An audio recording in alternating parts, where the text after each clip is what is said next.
Olá, o TH Entrevista dessa semana traz como tema a lei que criminaliza as fake news, com cunho eleitoral que valerá para as eleições de 2020. E para falar sobre esse assunto e explicar como vai funcionar a lei, eu converso agora com Flávia Gomes de Barros, que é da assessoria de comunicação do Tribunal Regional Eleitoral de Alagoas.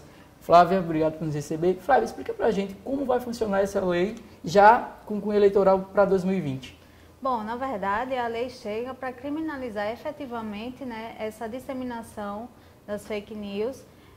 Principalmente aqui em Alagoas, nas próximas eleições, a gente vai ter um olhar mais especial para os candidatos nos municípios e para todos os tipos de mídia, sejam elas digitais, sejam elas através de carro de som, de panfletos. Então, a gente vai, os juízes eleitorais, a partir do próximo ano, eles vão ter como criminalizar realmente, mandar prender e cobrar multa, aplicar multa a esses candidatos e eleitores também que forem pegos fazendo fake news. Flávia, para a gente entender, essa regra também vale para jornais, veículos de comunicação que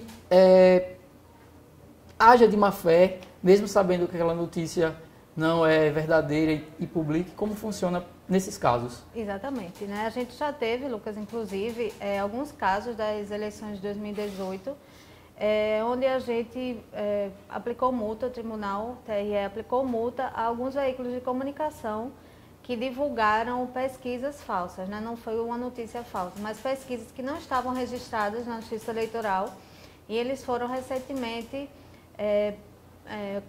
cumpriram, vão pagar uma multa por conta disso. Estão recorrendo, mas o TSE vai julgar esse mérito. Então, agora, jornais também, revistas, sites, até a questão de enquetes e pesquisas, elas vão também ser enquadradas como notícias falsas, e esses veículos, eles vão sim pagar multa do mesmo jeito que as pessoas físicas.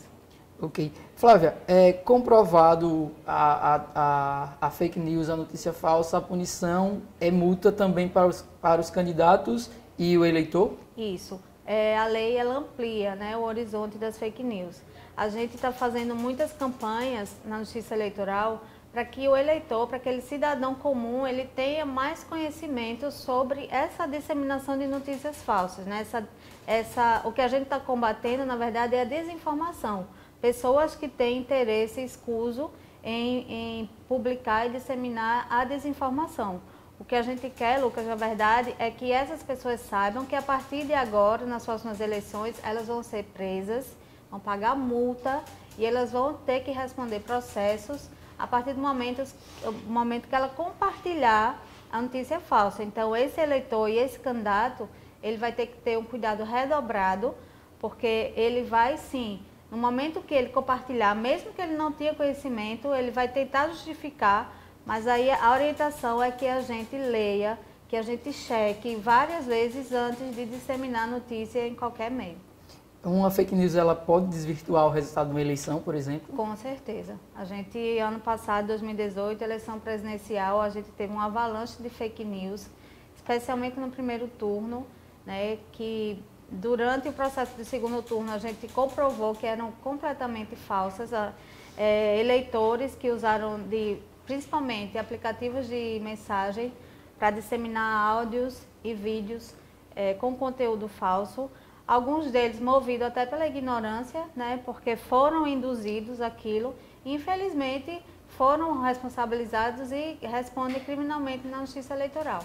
Flávia, existe algum canal que a pessoa física, o próprio eleitor queira denunciar, que ele já tenha certeza que é uma fake news, ele pode fazer alguma denúncia? Olha, atualmente o TRE disponibiliza da ouvidoria, através do telefone 2122-7779. O eleitor ele pode fazer qualquer tipo de denúncia e os cartórios eleitorais, junto com o Ministério Público Eleitoral, vão correr atrás dessa informação para poder saber se é verídico ou não, e aí abrir um processo e criminalizar essa pessoa. Nas próximas eleições, o TRE vai firmar convênios com entidades e associações na busca de firmar esse pacto realmente contra a desinformação. E aí a gente vai ampliar esse leque, junto com outras entidades parceiras, para que a gente tenha mais canais onde os eleitores possam denunciar e possam ter mais acesso a essa informação. Então, de fato, a lei ela vem para tentar diminuir as fake news durante as eleições. Exatamente. Essa lei ela veio como um auxiliar, né, da Justiça Eleitoral. Lembrando que existe uma discussão muito ampla, inclusive, sobre essa lei vai trazer um obstáculo para a democracia, inclusive para jornalistas e formadores de opinião que acham que vão, né, ter o seu direito de expressão cerceado, mas o que a gente quer realmente é deixar bem claro que a Justiça Eleitoral ela não vai chegar e aplicar uma multa e nem vai mandar prender ninguém sem que esteja realmente, né, tipificado, tem que estar lá provado, a gente não comete nenhum tipo de ato arbitrário, então vai ser tudo munido de prova, o processo vai correr, né, junto aos juízes eleitorais, Ministério Público Eleitoral, caso venha para o Pleno do Tribunal Regional Eleitoral também, no segundo grau, então não é uma coisa aleatória, não é uma denúncia que vai prender alguém. Então, tem todo o devido processo legal e as pessoas precisam saber, Lucas, que essa disseminação de informação falsa, ela pode, inclusive, comprometer a vida, a integridade física de outras pessoas. E no processo eleitoral, ela pode sim, num município pequeno, de poucos eleitores, mudar todo o cenário da eleição. Então, o que a gente quer é que a vontade do eleitor ela seja soberana, que é a missão principal da Justiça Eleitoral, que a democracia de todos ela seja exercida de forma plena e que essas fake news elas não abalem tanto o processo quanto abalou, né, em 2018. Só para a gente encerrar e deixar o público ciente que a punição vai de multas à prisão. Exatamente. A multa variando de 2 a 8 mil reais, né, dependendo da tipificação, e essa prisão no caso dos flagrantes.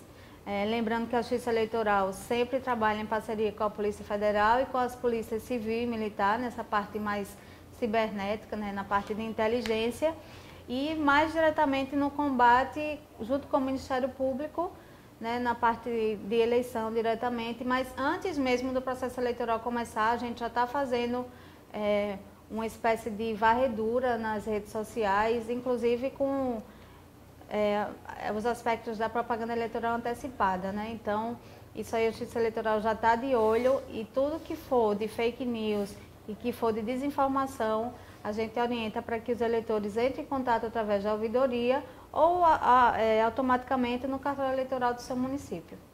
Flávia, obrigado por nos receber, obrigado pelos esclarecimentos. O TH Entrevista fica por aqui. Lembrando, não compartilhe notícias falsas, cheque logo a veracidade para poder compartilhar, seja em rede social, no jornal ou até no boca a boca mesmo, porque tem penalidade.